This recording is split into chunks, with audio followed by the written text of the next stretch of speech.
Order! Order! You are an incorrigible delinquent at times.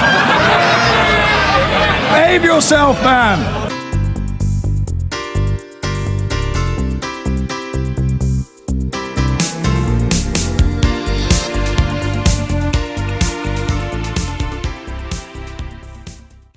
Indeed. Now, over the summer, hundreds of thousands of migrants and refugees poured into Germany. You know that. We saw pictures of Germans going out of their way to give them the warmest of welcomes. But is that really the full picture? A senior German intelligence official has told Newsnight that Germany's open-door policy is fueling a rise in the far right. Gabriel Gatehouse went to find out more and sent this report from Saxony in eastern Germany. Merkel must go, they chant. The refugees may see the German Chancellor as their saviour, but these people do not. To them, she is Mother Teresa. People's traitor, they shout. This is the backlash against Germany's generous refugee policy. These are the dissenters, and their numbers are swelling. Die Islamisierung. Islamization, that's the threat, Andreas tells me. I've got nothing against people fleeing war, but everyone is coming here. Germany will take in more than 1 million refugees this year. It's a policy supported by all the major parties. Warum? Weil es darf keine Opposition geben, keine Alternative. Es darf keine Alternative geben zu den Parteien, die jetzt aktuell da sind. Man kann, wenn es wirklich Neuwahlen kommen sollten, was hat man für eine Alternative? SPD, CDU, Grüne, Linke, die sind alle für dasselbe. Die Merkel sagt heute, es wird ungehindert weitergehen. These people may not be the German political mainstream, but this is much more than a fringe group now. These are people who feel that they're not being listened to, and people who now feel in open revolt against their leaders. These protests attract families, middle-class professionals, the elderly. But there are also members of the far right, and the boundaries are becoming blurred. Peaceful demonstrations have spilled over into violence. This is Heidenau in small-town Saxony, the eastern region at the heart of the protests. This summer, police fought running battles with young men outside a supermarket next to a migrant centre.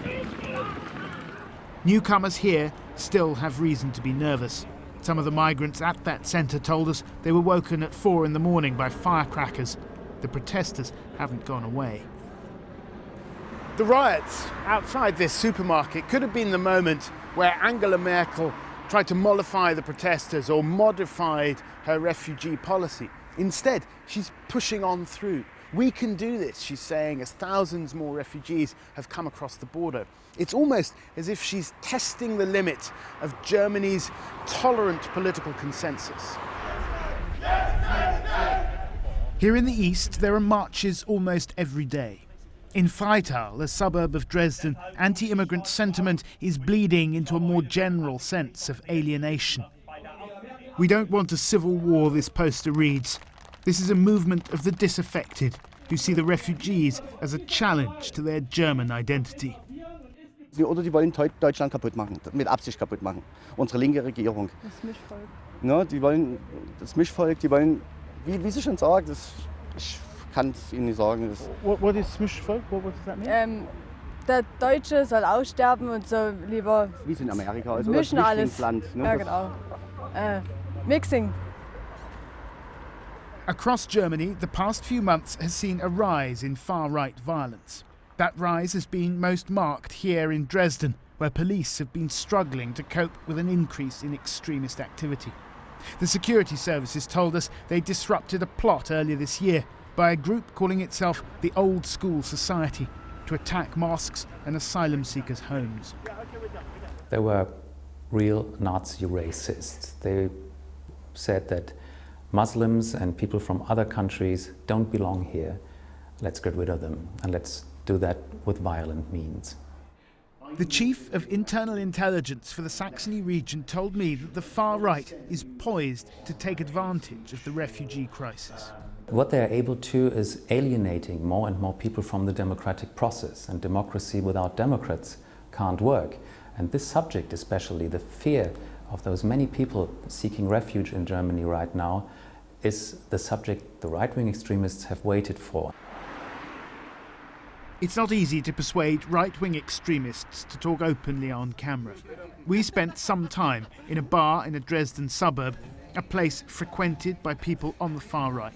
There are strict laws in Germany against promoting Nazi ideology, so people choose their words carefully.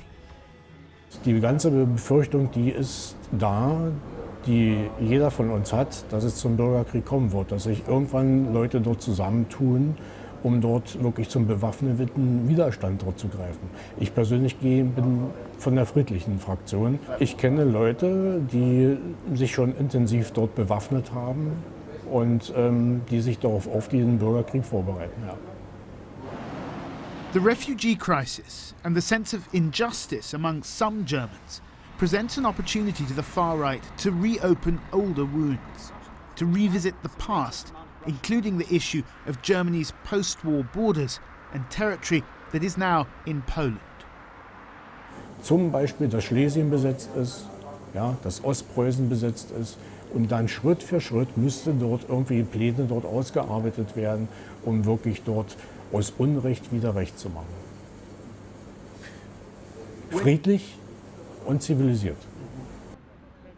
To be clear, most recent arrivals say they've been welcomed with open arms. Last weekend, Saxony alone took in 2,000 refugees.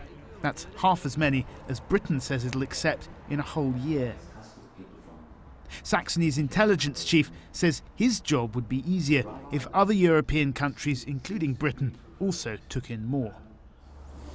Well, I think for many Germans, the feeling that we take more than it's our share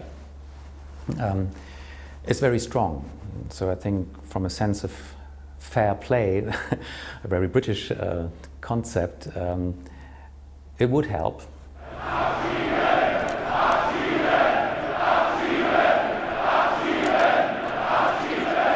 Send them home, they chant in Dresden's Neumarkt.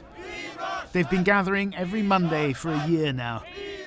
All of this began before the arrival of hundreds of thousands of refugees. The migrant crisis has only fueled the movement.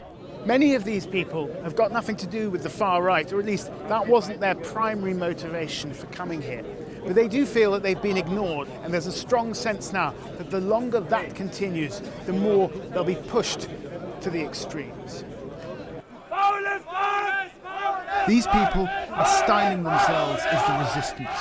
So long as the refugees keep coming, they say, they will keep on marching. I've been getting